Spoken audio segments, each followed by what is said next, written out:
يا ناخد وصفه ممن خلقه، يا نترك العقول بقى تتصور البشاعة اللي هي فيه.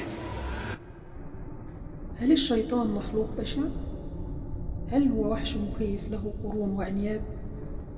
ولماذا لم يظهره الله لنا في الدنيا بصورته الحقيقية؟ أليس من الأفضل أن نراه فنحذره؟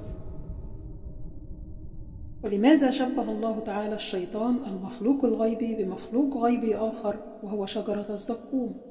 هذا هو المقصد القرآني، لأن الله لو مثل شجرة الزقوم بشيء بشع محدود يبقى تمثيلها محدود، لكن الله يريد أن يطلق البشاعة لتخيلات البشر في البشاعة، فليأخذ كل واحد صورة الشيطان بما يخيف، فلعل صورة تخيفني ولا تخيفك. وهنا إعجاز القرآن الكريم، فالله تعالى لم يحدد شكل الشيطان ليترك للخيال البشري أقبح صورة كل إنسان يتخيله كما يكره، فأشد ما يخيف الإنسان ما لا يرى له وجها. الشيطان يراك لكنه لا يعرف نيتك إلا إن ظهرت في سلوكك.